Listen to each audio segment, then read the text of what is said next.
28. 지리산 동계 대공세. 밤기온은 차가웠다. 바람이 불고 있어서 그 차가움에는 매운기마저 섞여 있었다. 나뭇잎들은 거의 다 떨어져 바람에 쓸리느라고 메마른 소리들을 내고 있었다. 계곡을 울리는 물소리도 추위를 품고 있었다. 어느덧 지리산의 골짜기에는 겨울이 와 있었다. 그들은 명령에 따라 날이 어두워지기 전에 저녁을 해먹었고 짐들을 다 챙겼다. 날은 점점 어두워져 골짜기에는 짙은 어둠이 가득 차 있었다. 몸을 웅크리고 앉은 손승호는 망연한 생각에 빠져 있었다. 드디어 지리산을 떠나가는구나. 지리산. 한량없이 크고 우람하고 골이 많은 산. 명산의 산신령들은 다 남자 형상인데 어찌 하필 지리산만 여자일까? 천왕봉 다음으로 높으면서 100리가 넘는 거리를 두고 서로 마주보고 있는 반야봉이 바로 그 여신령을 상징하고 있다. 반야라는 말에는 불교적 의미 말고도 귀녀라는 뜻도 있는 것이다. 그래서 그런지 반야봉은 흡사 여자의 옹긋하게 솟은 두 개의 젖무덤 같은 모양새를 하고 있었다. 그 전설대로 하자면 지리산은 여신령이 폭넓은 치마를 펼치고 앉은 형상이 되었고 그 수없이 많은 골짜기들은 그 치마의 주름이라고도 할 수 있었다. 그런데 왜 옛날부터 세상을 바로잡으려던 사람들은 형편이 여의치 못하면 그때마다 이 산으로 밀려들어 그 최후를 마쳤던 것인가? 남도 땅에서는 제일 큰 산인 까닭이고 더는 갈 데가 없는 마지막 산인 때문이었다. 그러고 보면 이 지리산 골짜기들은 피신처였으며 또한 무덤이었다. 무덤의 둥근 모양은 자궁을 상징하는 것이고 죽음은 태어났던 곳으로 다시 돌아간다는 의미라는데 지리산의 여신령은 자궁을 많이 지니고 의로운 사람들에게 죽음 자리를 마련해 준 것인가? 글쎄 빨치산으로서는 어울리지 않는 너무 추상적이고 비과학적인 생각이다. 어쨌든 지리산은 역사 위에서 투쟁하던 사람들이 마지막으로 선택하는 산이었고 죽음을 맡긴 산이었다. 결국 지리산은 역사의 무덤이었다. 그 지리산을 이제 떠나려 하고 있었다. 손승호는 고개를 뒤로 젖혔다. 죽음을 생각하자 그날의 광경이 선하게 떠올랐던 것이다. 커다란 참나무가지에 묶인 채 회색빛으로 변해 늘어져 있는 굵은 새끼줄이 그때와 똑같은 충격과 비감을 불러일으키고 있었다. 그리고 선요원의 말도 또렷하게 들렸다. 저 산입기가 뭔지 아시오? 투벌대가 우리 여성 동지를 거꾸로 매달았던 곳이오.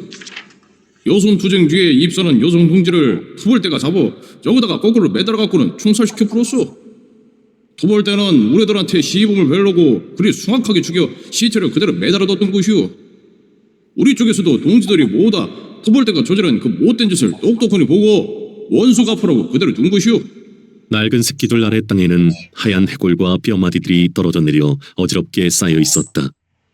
까마귀를 비롯한 날짐승들이 옷을 찢어 발겨가며 살은 다 찍어먹고 뜯어먹고 난 다음에 뼈가 드러난 시체는 새끼줄에 매달려 디룽거리며 피바람을 맞아 썩어가다가 뼈들을 연결시키고 있던 핏줄이며 관절 같은 것까지 다 썩게 되자 뼈들은 하나씩 둘씩 아래로 떨어져 내린 것이었다. 하얀 뼈들 옆에는 비틀려 오그라든 가죽 혁대의 녹이 쓴 버클이 붙은 채 주인의 뼈를 지키듯이 남아 있었다. 손승호는 그때처럼 부르르 몸을 떨었다. 그 비통한 죽음의 흔적은 강한 충격으로 뇌리에 찍혀 있었다. 민족 세력과 반민족 세력 사이에서 벌어지고 있는 이 처절한 싸움에 일찍이 뛰어들어 그렇게 처참하게 죽어간 여자는 누구였을까? 그때 여자 가담자들은 학생이 많았는데 그 여자도 학생이 아니었을까? 학생이라면 17, 18살 그 시퍼런 나이에. 손승호는 자신이 너무 오래 살아있다는 부끄러움을 씹지 않을 수가 없었다. 손동무, 왜 여길 떠나는 건가요? 여자의 목소리가 속삭였다. 손승호는 느낌만으로도 방난이라는 것을 알았다. 글쎄요, 자세히는 모르겠는데 아마 여기가 위험하게 되는 모양이오. 손승호도 낮은 소리로 소곤거렸다. 아니, 여기처럼 안전한 곳이 어딨어요. 검은 개들이 달군 그 너머에서만 총질을 해대지 그동안 아무 일도 없었잖아요. 더군다나 여기 뱀사골은 말이에요. 터벌대는 검은 개들만 있는 게 아니잖소. 그럼 노란 개들이 지리산으로 온단 말인가요? 20여일 전에 전북에 비상 경계령이 내려진 걸 알죠? 네, 알아요. 그게 괜한 것이 아닌 모양이오. 그게 그럼 노란개들을 투입한다는 신호란 말인가요? 아마 그런 모양이요. 그렇다고 여길 떠나면 어쩌죠? 이 큰 산에서 피해가며 싸워야지 안전하지 않겠어요? 글쎄요. 지난번 씨름대회에서도 봤겠지만 여긴 지금 3개도의 유격대들이 모여들어 있어. 그 수도 3, 4천을 넘는 모양이요. 지리산이 아무리 크다고 해도 그 수가 너무 많소. 그리고 지리산이 아무리 넓다고 해도 적들이 대병력을 투입하게 되면 포위 상태를 면할 수 없게 돼요. 지금도 지리산으로 연결되는 요소에 전투 경찰대들이 초소를 설치하고 있어서 포위 상태를 이루고 있는 것이나 마찬가지요. 그 세력이 위협적이지 않아서 그렇지. 그럼 가면 어디로 가나요? 글쎄요.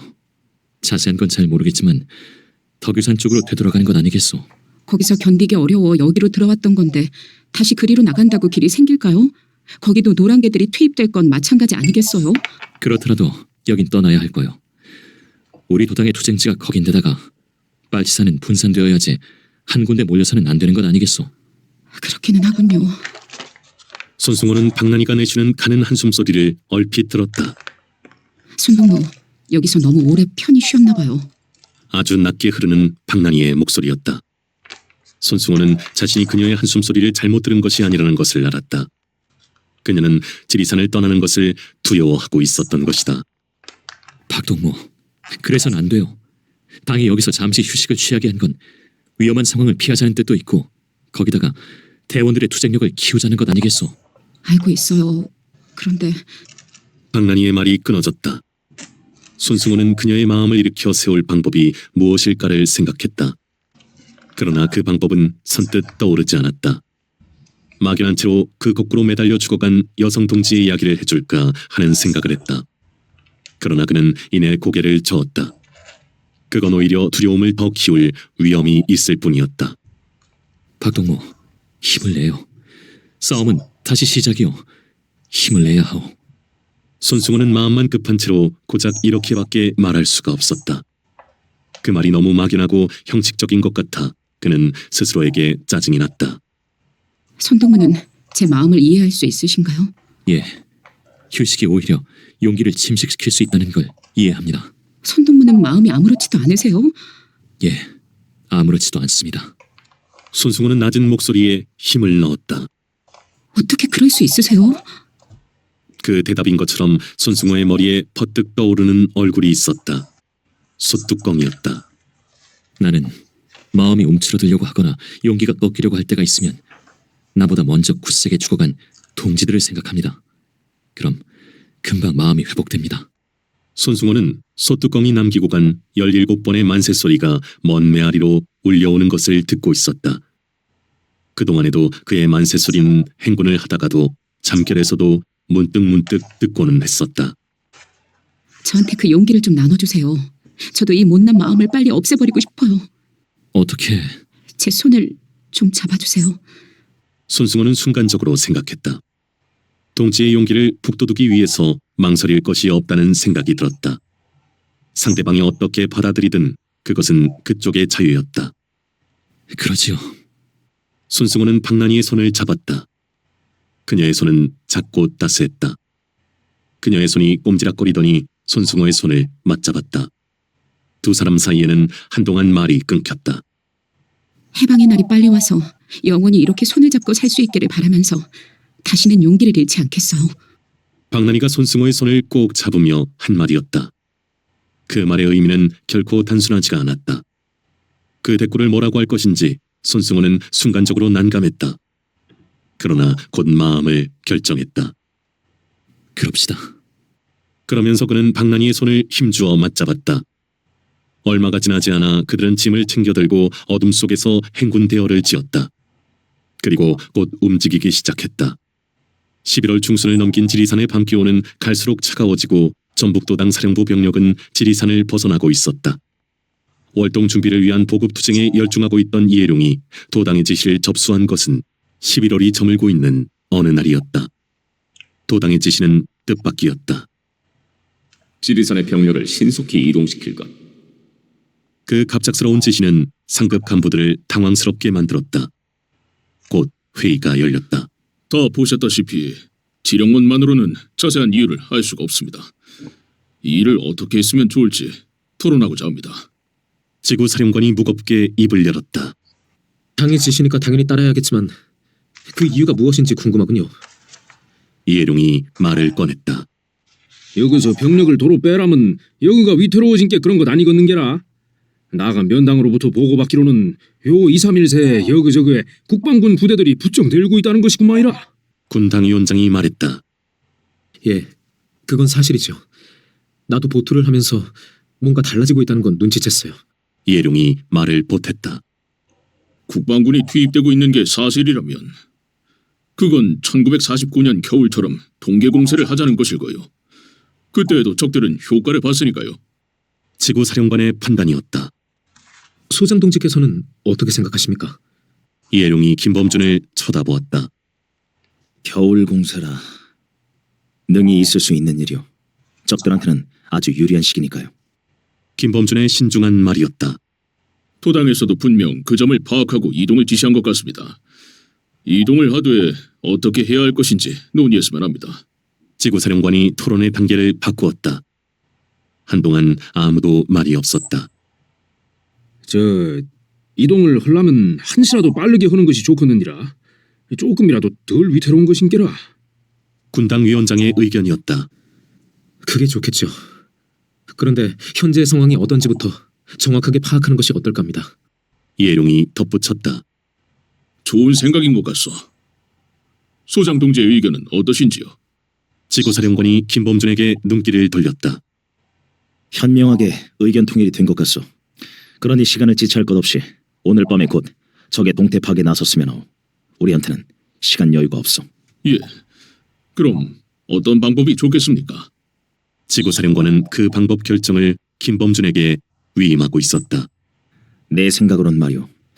정찰대를 따로 보낼 것이 아니라 여기 있는 사람들 모두가 각기 정찰대를 이끌고 나가서 서로 다른 방향에서 직접 확인하는 게 어떨까 싶소.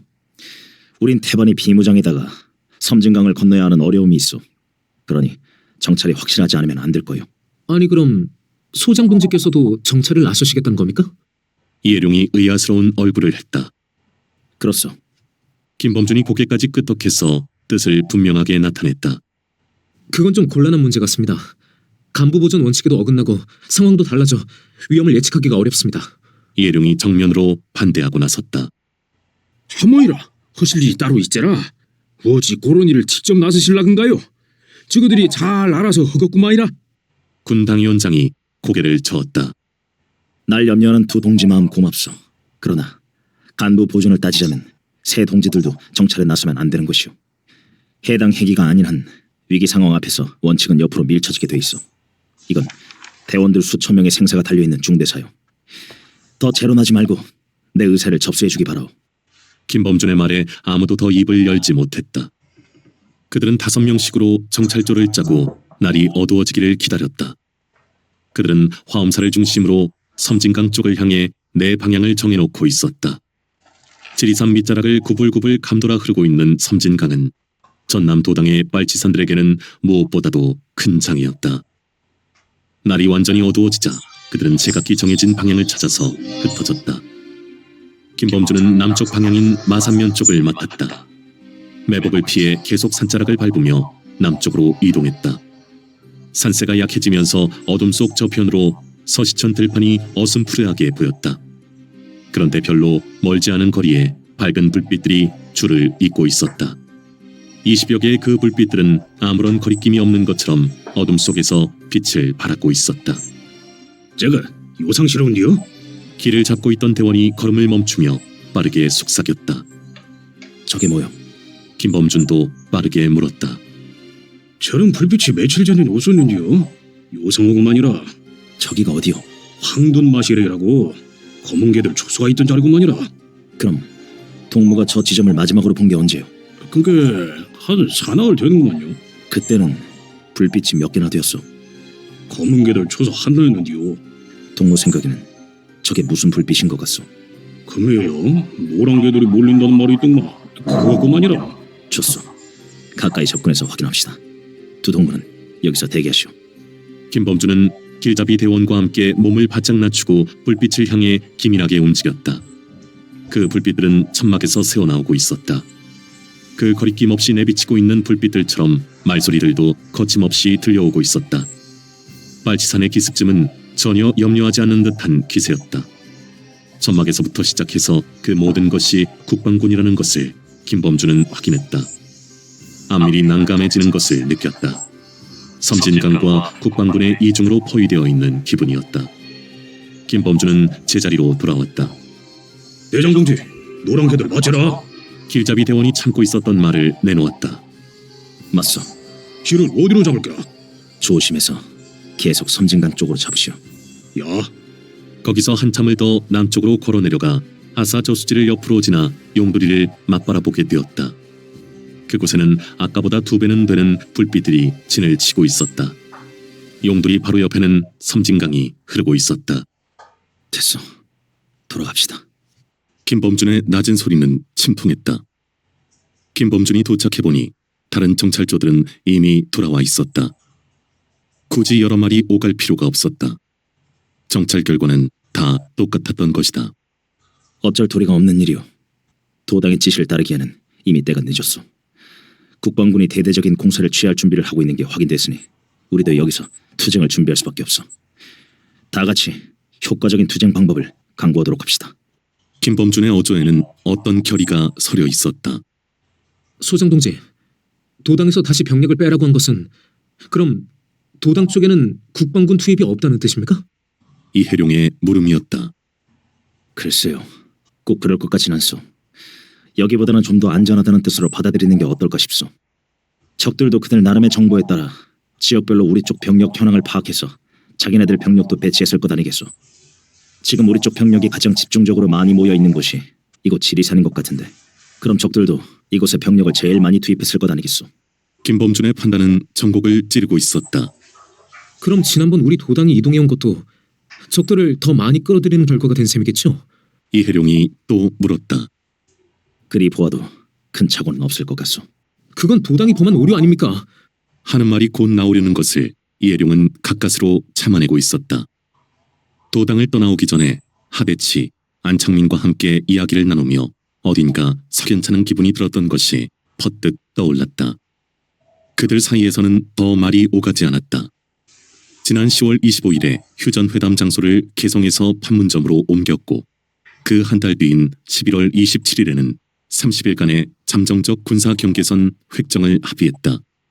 모든 전선에 걸쳐서 30일 동안 쌍방이 공격을 중지하기로 한 소강 상태를 이용해서 11월 25일에 먼저 남원에 백선엽 야전 군사령부가 설치되었다. 그리고 동부 전선에 배치되어 있던 수도사단과 8사단이 지리산 일대로 급히 이동했다. 따라서 기존하고 있던 서남지구 전투사령부 경찰병력과 군병력도 거기에 발을 맞추게 되었다. 수도사단은 사단본부를 순천에 두고 전방지휘소인 CP를 지리산 서남쪽 관문인 구리에 설치했다. 그리고 8사단은 사단본부를 전주에 두고 CP를 지리산 서북쪽 관문인 남원에 설치했다. 따라서 서남지구 전투사령부 병력은 지리산 동남쪽에 진을 치게 되었다. 그러니까 이남빨치산의 중추 세력을 형성하고 있던 전남, 전북과 경남의 세 도에 각각 전투사단 하나씩이 배치된 것이며 그 공격 목표는 지리산이었다. 김범준과 세 간부가 정찰을 통해 확인한 국방군들은 그 대규모 병력 중에 지극히 일부에 지나지 않았다. 12월 1일 마침내 부산, 대구를 제외한 각 지역에 비상계엄령이 선포되었다. 그리고 다음 날인 12월 2일 서남지구 봉비토벌작전이 개시되었다. 눈 덮인 지리산 골짜기마다 박격포탄들이 장렬해대기 시작했다. 박격포탄은 한꺼번에 10대발씩 날아와 아무 데서나 마구 터져 올랐다. 포탄들이 여기저기서 줄부채를 확확 펼치는 것처럼 빗살을 뿌려대며 터져 오를 때마다 폭음이 진동해 산을 흔들어댔고 그 소리들은 겹겹인 지리산의 봉우리들을 울려대며 견메아리를 만들어냈고 포탄들은 한 골짜기에서만 터지는 것이 아니라 여러 골짜기에서 한꺼번에 터지고 있어서 폭음은 폭음끼리 부딪히고 메아리는 메아리끼리 부딪혀 지리산의 골짜기들은 곧 무너져 내릴 것처럼 뒤흔들리고 있었다. 어디서 날아오는지 모를 포탄들이 미친 듯이 아무 데서나 터져 오를 때마다 바위들이 깨져 우당탕탕 굴러내리는가 하면 나무들이 우집근 뚝 부러지며 나가 넘어지기도 했고 계곡물이 무수한 물방울들을 튕기며 솟구쳐 오르기도 했다. 그런데 사람들의 모습은 보이지 않은 채 느닷없이 비명소리들이 찢어지며 폭음에 휘감기기도 했다. 그건 비트의 포탄이 떨어진 것이었다. 포탄이 쉴 새 없이 떨어지자 사람들은 여기저기서 모습을 드러내기 시작했다. 무장을 하지 않은 그들은 몇 명씩 조를 짜서 비트에 숨어 있다가 포탄 공격의 위협을 더 견디지 못하고 밖으로 뛰쳐나온 사람들이었다. 그들 중에는 더러 대창이나 쇠창 같은 것을 가지고 있기도 했다. 그런 원시무장은 장렬에 드는 박격포탄과 좋은 대도를 이루고 있었다. 비트를 벗어난 그들은 어디로 갈 줄을 몰라 우왕좌왕하고 있었다. 그런 그들을 박격포탄이 피해갈 리가 없었다. 그들을 향해서도 포탄은 사정없이 떨어졌고 폭음의 비명이 섞이면서 그들의 몸은 솟구치는 빗살과 함께 떠올랐다. 그리고 그들의 몸뚱어리는 터지고 갈라지고 찢어져 사방으로 흩어졌다.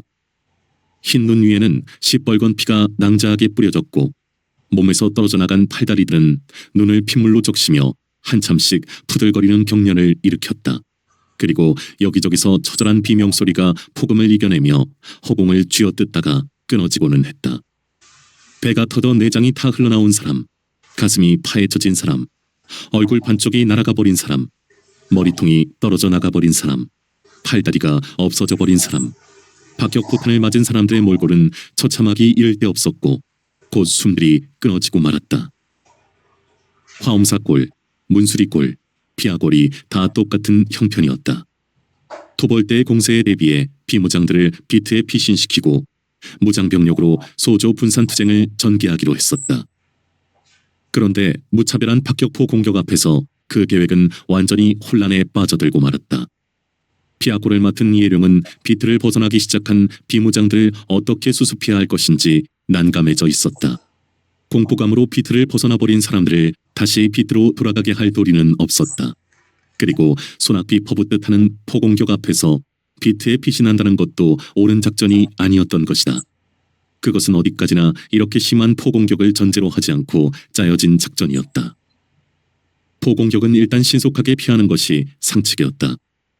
그러나 적들은 포공격으로 끝나는 것이 아니었다. 먼저 포공격으로 이쪽을 혼란에 빠뜨린 다음 병력을 투입할 것은 전투의 상식이었다. 적들의 개인 화력 또한 자신들보다 월등하게 강했다. 그런데 그런 적들을 맞아 무장병력으로 싸우는 것만도 벅찬데 무장병력보다 몇 배가 더 많은 비무장들을 어떻게 보호하며 싸울 것인가. 이해룡은 그 모순된 혼란에 빠져 있었다. 그러나 빨리 결단을 내려야 했다. 포탄은 계속 날아들고 대원들은 눈앞에서 퍽퍽 쓰러져 가고 있었다. 박격포 공격과 적의 침투 공격을 동시에 피하기 위해서는 일단 골짜기를 벗어나야 했다. 골짜기를 벗어나는 것은 좌우에 있는 문수리골이나 칠불사골 중 어디로 옮기는 것이 아니었다. 그 계곡들도 공격을 받고 있기는 마찬가지였다. 길은 단 하나, 주능선을 향해 한 걸음이라도 빨리 치올라가는 것이었다. 그 다음은 그때의 상황에 따라 대처할 수밖에 없었다. 부대별로 부상자들을 안전한 비트에 피신시키고 반드시 치료원들을 붙일 것. 그리고 다른 대원들은 전부 출발 준비하라고 전하시오. 이해룡은 5명의 연락병들을 한꺼번에 띄웠다. 비트를 벗어난 대원들이 우왕좌왕하고 부상자들의 비명소리가 얽히고 설키고 포탄들은 여기저기서 터져오르고 부상자들을 업거나 부축하며 허겁지겁 옮기고 부대별로 빨리 모이라는 외침이 이리저리 엇갈리고 이해룡은 이를 앙담은 채 그런 어지러운 광경을 눈 휘둘러가며 살피고 있었다. 그의 가슴에서는 적에 대한 증오와 대원들에 대한 안타까움이 뒤섞이고 있었다. 저 대원들이 다 무장만 되었더라도. 그는 뿌드득 이빨을 갈았다. 준비가 끝난 부대부터 주능선을 향해 출발하도록. 이해룡은 다시 한번 연락병들을 띄웠다. 그리고 그는 무장대를 집결시켰다. 무장대는 맨 뒤에 위치하며 비무장들을 보호하고 공격해오는 적을 막아야 하오. 이해룡은 무장대원들을 둘러보며 비장하게 외쳤다. 비무장대원들은 골짜기의 양쪽 비탈을 타고 위를 향해 올라가기 시작했다. 고무신이나 집신이 대부분인 그들의 발에 눈 덮인 비탈이 얼마나 미끄러울 것인지는 더 말할 것이 없었다. 그런데다 그들의 뒤를 박격포탄이 쫓고 있었다. 그들은 미끄러지고 넘어지고 구르면서도 사생결단 비탈을 기어오르고 있었다. 무장대가 뒷수습을 하며 마지막으로 출발했다. 박격포의 공격이 뜸해지는 것 같았다. 그것은 바로 새로운 위험을 뜻하는 것이었다. 적들의 병력이 이미 산으로 침투하고 있다는 증거였던 것이다. 적이 계속 추격해올 경우 준흥선에서 어떻게 해야 할 것인가를 골똘히 생각하며 이해룡은 눈을 밟아나가고 있었다. 이렇게 전체가 움직이는 것이 옳을까? 아니면 비무장들을 부대별로 분산시키고 거기다가 무장대 몇 명을 붙이는 것이 옳을까? 화엄사골과 문수리골에서는 어떻게들 하고 있을까? 유격전의 원칙대로 하자면 소조로 분산시켜야 한다. 골짜기 하나에 세 골짜기가 수십 개씩인 지형으로 봐서도 그것이 옳다. 그러나 문제는 비무장이 너무 많았다. 전투력이 전혀 없는 비무장을 소조로 나누고 그 5분의 1 정도에 불과한 무장대에게 맡겨 세 골짜기에 분산시켰을 때 적과 맞서 제대로 생명들을 부지할 것인가? 그렇다고 전체가 움직이는 것은 또 얼마나 위험한가? 큰 규모로 움직이면 큰 적이 따른다. 적들은 분대까지도 다 무전기를 가지고 있지 않은가? 전체가 움직이다가는 기동성이 약해지고 그러다 보면 적들의 통신망에 걸려 포위당할 위험은 또 얼마나 큰가? 포위를 당하면 적의 화력 앞에서 몰살을 면하기가 어렵지 않은가? 지금 나에게 주어진 임무는 무엇인가? 적을 무찌르는 것인가? 아니다. 비무장 병원들을 보존시키는 것이다. 한 사람이라도 더 많이 생명을 지키게 해 그들을 무장대로 바꾸는 것이 내가 할 임무이다. 그렇다면 소조로 분산시켜야 한다. 그것이 희생을 줄이는 유일한 길이다. 그 다음에는 골짜기 많은 지리산을 잇자. 이해룡은 안전지대를 확보한 다음 부대를 소조로 분산시킬 것을 마음 굳혔다. 박격포탄 터지는 소리는 가끔씩 들렸다. 그 대신 소총 소리들이 자주 들리기 시작했다. 토벌대들이 뒤쫓아오고 있었던 것이다. 이해룡이 명령을 내리지 않아도 대원들의 움직임은 더 빨라지고 있었다. 여자들도 남자들의 못지않게 발이 빨랐다. 임걸령에 다다랐을 때였다. 반대편 골짜기에서 총소리가 요란하게 울려대며 산울림을 일으키고 있었다. 저기가 뱀사골이요 달군골이요? 이해룡은 선요원에게 물었다. 당군골이잖아. 그럼 전북도당 쪽에서도 동시에 공격을 시작했구만. 그러나요? 이해룡은 그때서야 국방군들이 지리산을 완전히 둘러싸고 일시에 공격을 감행하고 있다는 것을 깨달았다. 임걸령에 도착하기 전까지만 해도 구례 쪽에서 시작된 부분적인 것이 아닐까 하는 생각을 했었던 것이다. 지리산 전체를 둘러싸고 골짜기마다 적들이 파고들고 있다면 그거야말로 난감한 일이 아닐 수 없었다. 지리산이 아무리 넓고 골짜기들이 많다고 해도 큰 골짜기마다 화력 강한 적들이 파고들면 모든 길이 차단되면서 자신들은 포위 상태에 빠지는 것이었다. 도대체 얼마나 많은 병력을 동원했길래 전남 쪽과 전북 쪽에서 동시에 공격을 감행할 수 있는 것인가? 이해룡은 아연하지 않을 수 없었다. 그러나 잠시도 지체할 수가 없었다. 그는 부대의 소조 편성을 서둘렀다. 비무장 30명에 무장 5명씩을 붙게 했다. 소조로서는 약간 많은 인원이었지만 무장병을 더 분산시킬 수는 없었다. 최소한 5명은 되어야 적과 전투가 가능했던 것이다. 소조가 편성되는 동안 이해룡은 자신이 거쳐온 피아골 쪽을 바라보고 있었다. 눈 덮인 산줄기들이 억센 뼈대를 드러낸 채 뻗쳐져 있었다. 나뭇잎들이 무성한 여름에는 우람하면서도 부드러워 보이던 산들이 잎들이 다 떨어지고 나자 그 본래의 모습을 있는 대로 드러내 더없이 억세고 거칠어 보였다. 각들을 세우며 뻗어나간 산줄기에 눈까지 덮여 그 냉엄함은 더 위협적이었다. 동지 여러분, 지금 지리산은 골짜기마다 적들의 기습을 받고 있습니다. 그러니까 우리는 지금부터 소조 투쟁으로 들어갑니다. 적의 공격이 얼마나 오래 갈지 모르지만 그때까지 각 소조는 피아골의 골짜기마다 분산해서 투쟁해야 합니다. 다 알다시피 우리는 무장이 절대적으로 약하므로 적과 접촉하는 것을 필히 피해야 합니다. 우리가 지금부터 해야 할 것은 목숨 보존 투쟁입니다. 먼저 살아남고 그리고 적과 계속 싸워야 합니다. 우리가 그때 동쪽에서 비행기가 날아왔다. 그들은 반사적으로 흩어지며 엎드렸다. 그러나 비행기는 폭격기가 아니었다. 비행기는 눈가루를 뿌려대듯 하얀 것들을 토해내고 있었다. 그 하얗게 반짝거리면서 무수하게 흩날리는 것들이 삐라라는 것을 그들 모두는 금방 알아보았다. 동지 여러분, 빨리빨리 행동을 개시하시오! 이해룡은 비행기 소리에 맞서듯 큰 소리로 외쳤다. 무장병 9을 따로 뽑은 이해룡은 소조들이 골짜기로 다시 흩어져가는 것을 지켜보고 있다가 맨 마지막으로 임걸령에서 발길을 되돌렸다. 그는 자신을 포함한 10명으로 돌격대를 짠 것이었다. 대원들을 보호하기 위해 적들을 찾아다니며 산계 전투를 벌일 작정이었다. 이해룡이 몇 걸음 옮기지 않아 삐라들이 여기저기 떨어져 내렸다. 그는 한 장을 집어들었다. 그림이 먼저 눈에 들어왔다. 도간에 든 쥐를 국방군이 총으로 겨누고 있었다. 그리고 글씨가 씌어져 있었다. 너희들은 도간에 든 쥐다. 빨리 투항하면 살 수 있다. 그 밑에 적힌 것이 야전군 사령관 백선엽이었다. 삐라종이는 두껍고 질이 좋은 모조지였다. 눈과 바람이 심한 산중에서 오래 견디도록 한 것임을 이해룡은 금방 알아챘다. 개새끼들, 돈들도 많네. 이해룡은 삐라를 박박 찢어대고 있었다. 비행기는 그때까지도 계속해서 삐라를 뿌려대고 있었다. 수없이 헷득거리며 날리고 있는 삐라들로 지리산의 하늘은 꼭 눈발이 휘날리고 있는 것처럼 보였다. 이해룡은 일부러 토벌대를 찾아다닐 필요가 없었다.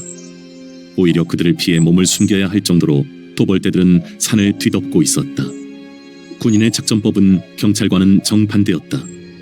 경찰은 골짜기 아래서부터 위로 밀어 올리는 데 비해 군인은 능선을 따라 산으로 올라와서는 상황이 벌어질 때마다 아래로 밀어내리는 작전을 썼다. 그건 화력으로나 병력으로나 압도적으로 우세한 입장에서 나오는 작전이었다. 그건 공격을 우선으로 하는 일종의 포위 작전이었다. 그래서 이쪽에서는 군인들을 공격하기도 좋았지만 공격당하기도 쉬웠다. 그러나 함부로 기습을 시도하기가 어려웠다. 능선마다 포진해 있는 군인들의 수가 워낙 많았던 것이다. 그건 여지껏 겪어보지 않았던 상황이었다. 이길 가망이 없는 적과 대적하는 어리석음을 범하지 말고 몸을 감추는 데 전력하는 것이 현명한 일이었다. 군인들은 능선을 따라 이동하며 수색전을 펴고 있었다. 그러니 몸을 안전하게 숨긴다는 것도 쉬운 일이 아니었다. 군인들의 움직임에 따라 이쪽에서도 은신처를 바꿔야 했다. 그러나 나뭇잎들이 다 떨어져 버리고 풀들도 다 고스러져 버린 산에는 눈까지 덮여 있었다. 산쪽밭을 빼면 마땅히 은신할 만한 데는 찾기도 어려운 곳이 겨울산이었다. 그렇다고 산쪽밭이 안전한 은신처도 아니었다. 적들은 산쪽밭만 보면 난사를 해댔던 것이다. 그러면 느닷없는 비명이 터져나오기도 했고 그 속에 숨었던 대원들이 도주하기도 했다. 이해룡은 그 넓고 넓은 지리산이 갑자기 손바닥만하게 좁아져 버린 것을 느꼈다. 밤이 되어도 토벌대를 기습하기는 가능하지 않았다. 토벌대들은 날이 어두워지면 모닥불을 피어 올리기 시작했다. 그 불빛들은 능선을 따라 점점이 찍혀나가면서 4월 초파일날 절에서 꽃등들을 줄줄이 달아놓은 것 같은 모양을 이루었다. 능선마다 줄을 잇고 있는 불빛들은 그대로 불꽃놀이였다. 그 많은 불빛들은 토벌대의 수가 얼마나 많은가를 보여주는 동시에 골짜기마다 포위 상태에 빠져 있음을 입증하고 있었다. 빨치산들은 어두운 골짜기에 분산된 채 그 불빛들을 바라보며 혹독하게 추운 밤을 견디어야 했다. 토벌대는 날이 새면 수색전을 다시 시작했고 빨치산들은 노출을 피해가며 골짜기를 헤집고 다녔다. 그 목숨을 건 숨바꼭질 속에서 산을 흔들어내는 충소리는 이 골짜기 저 골짜기에서 쉴 새 없이 이어지고 있었다. 그때마다 빨치산들은 죽어가고 있었다. 이해룡은 죽은 지 얼마 안 되는 빨치산들의 시체를 볼 때마다 치를 떨었다. 그러나 그 치떨림을 갚을 만한 무슨 방법이 없었다. 가끔 군인의 시체도 발견할 수가 있었다. 그런데 그 시체들은 거의가 맨발의 속옷바람이었다.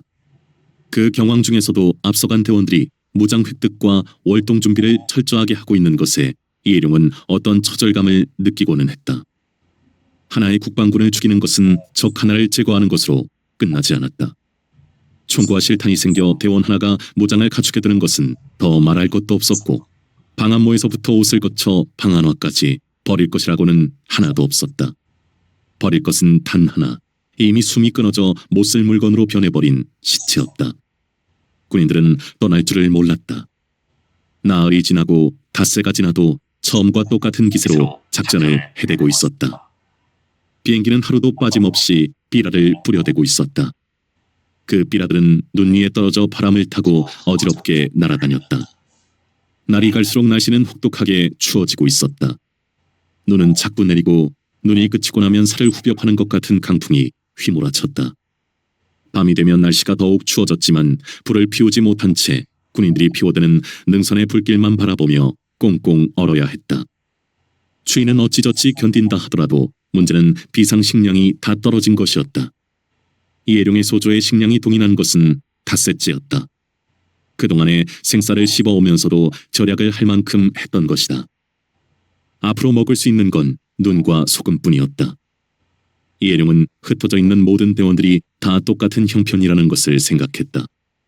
군인들이 언제까지 머무를지 모르지만 아무쪼록 그때까지 잘 버텨주기를 바랄 수밖에 없었다.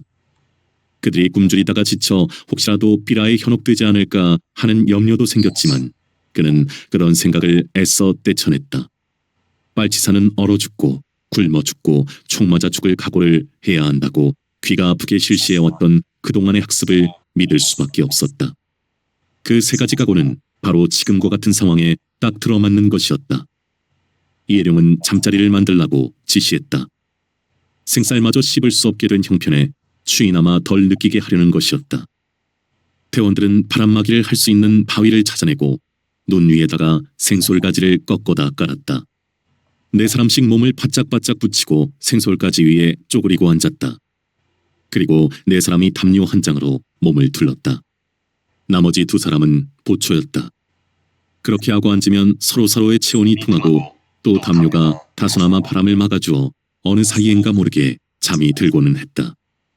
발은 아려 빠지다 못해 감각이 없어진 지 오래였고 바람과 눈보라가 휘몰아치는 속에서도 피로와 허기는 잠을 불러들였다.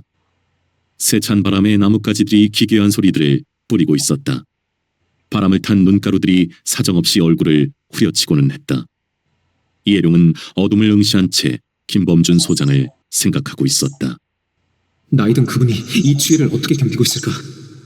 그동안 무슨 일은 없었을까? 그분이 밥을 굶으면 어떡하나? 안 굶을 리가 없는데 그래서 될 일인가? 그러나 어찌할 것인가? 하긴 따로 어떻게 밥을 마련한다 해도 혼자 잡수실 분이 아니지. 그분은 이 싸움을 어떻게 생각하고 계실까? 이렇게 장기전이 되다간 전멸을 당하게 될 텐데 그분은 대체 어떻게 생각하고 있을까? 이대로 죽을 각오를 해야 하는 것일까? 아니야. 이대로 죽긴 너무 억울해. 너무 억울해. 그러나 일돼가는 게 이게 영 이상하지 않은가? 휴전이니 정전이니 했사더니 이렇게 어마어마한 병력이 밀려들다니. 이번에 끝장을 내고 말겠다는 것이 모양인데 염상진 안창민은 어떻게 생각하고 있는 것일까? 답답해라. 직위가 높아진다는 것은 좋은 일이 아니다. 무슨 일을 의논할 사람도 물어볼 사람도 점점 줄어들면서 이렇게 외롭기만 하니까. 그때 들리는 말이 있었다. 우리는 역사를 믿어야 한다. 우리가 오늘 죽는 것은 패배가 아니라 내일로 확정된 역사의 승리를 위해서다. 우리는 비록 죽더라도 우리의 투쟁은 역사 위에서 반드시 되살아난다는 것을 믿어야 한다. 그런 확고한 역사의 신뢰 없이 진정한 투쟁은 나올 수 없고 현실적 성공만을 바라면서 투쟁에 나섰다면 그거야말로 가장 파렴치한 기회주의다. 염상진 선배의 말이 바람 속에서 쟁쟁이 울려오는 것을 이해룡은 듣고 있었다. 그 말은 일찍이 1949년 겨울 투쟁이 최악의 상태로 몰릴 때 했던 말이었다. 그때나 지금이나 상황은 비슷했고 염상진 선배의 마음에는 추호의 변화가 없으리라는 것을 그는 되짚어 확인하고 있었다. 그는 어금니를 맞물며 눈을 내리감았다. 매일 삐라는 뿌려지고 날씨는 더욱더 냉혹해져가고 토벌대의 수색을 피해 새골짜기들을 끝없이 헤매고 눈을 뭉쳐먹고 한 끼, 소금을 찍어서 먹고 또 한 끼, 그렇게 하루하루를 보내며 기진맥진 되어가고 있는 어느 날 토벌대들은 꼭 거짓말처럼 깨끗하게 모습을 감추고 말았다. 작전이 끝난 것이었다. 이해룡은 9명의 부하들과 한 덩어리가 되어 얼싸안았다. 모두 무사하게 살아났다는 감동이 서로를 얼싸안게 했다. 그리고 또 그 처절한 투쟁을 견디어냈다는 감격의 표현이기도 했다. 이해룡으로서도 그토록 고통스럽고 힘겨운 투쟁을 겪은 것은 처음이었다. 혹한과 싸우고 굶주림과 싸우고 적의 총구를 피하는 세 가지가 한꺼번에 겹친 싸움이었던 것이다. 총을 마음대로 쏠 수 있는 싸움에 비해 총을 가지고서도 쏠 수 없는 싸움이 얼마나 더 어려운 것인가도 처음 겪은 경험이었다. 이해룡은 부하들이 눈 위에 퍽퍽 주저앉는 것을 보면서 그동안 꼭 15일이 지났고 밥을 굶은 것이 열흘이라는 것을 계산해내고 있었다. 동무들 힘내시오. 오늘 당장 보트를 나갑시다. 이해룡은 힘껏 외쳤다. 이해룡은 탈진한 몸을 이끌고 처음에 집결지를 찾아갔다. 모닥불부터 피우게 해서 대원들을 기다렸다. 그러나 한나절 이상 기다린 결과는 이해룡의 무릎을 꺾이게 했다. 절반 이상의 대원이 돌아오지 않았던 것이다. 아직 투벌대가 물러간 줄을 모르고 있을지도 모른다는 가정은 별로 신빙성이 없었다. 대원들 전체가 눈 부릅뜨고 한 일이 투벌대의 움직임을 탐지하는 것이었기 때문이다. 돌아오지 않는 대원들이 다 총을 맞아 죽었다고는 할 수 없었다. 얼어 죽기도 했을 것이고 굶어 죽기도 했을 거였다. 이해룡은 자신이 취했던 방법이 옳았던가를 다시 생각해보지 않을 수가 없었다. 그러나 자신이 대원들 모두를 직접 이끌었다고 해서 더 좋은 결과가 나왔으리라는 자신감을 가질 수가 없었다. 이해룡은 최선을 다한 결과에 더 이상 아쉬움을 갖지 않기로 했다. 자신에게는 살아남은 대원들을 한시라도 빨리 먹여 원기를 회복시켜야 하는 또 다른 책임이 있었던 것이다. 눈 위에 지쳐 쓰러져 있는 대원들이 그 임무 수행을 말없이 요구하고 있었다. 동무들 다 같이 힘냅시다. 지금부터 보트 나갈 부대를 편성하도록 하겠소. 이해룡은 목청을 돋우며 몸을 일으켰다.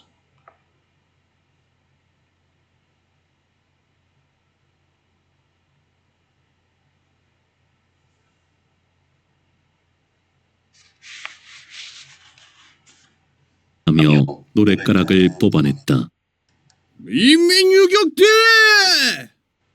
그러면 10대명의 군인들은 총을 난사에 대며 그 바위를 향해 비탈을 뛰어올랐다. 도저히 투척거리가 안 되는데도 수류탄이 터지기도 했다. 그러나 총을 쏘아대던 빨치산은 금방 어디론가 자취를 감추고 없었다. 군인들이 어리둥절해 있을 때 저쪽 소나무들 뒤에서 빨치산이 또 불쑥 나타나며 외쳐댔다. 전우야! 잘 적어라! 그러면 군인들은 그쪽으로 방향을 바꿔 우르르 몰려갔다. 그때 군인들의 뒤에서 총알이 날아들었다. 군인 서너 명이 픽픽 쓰러졌고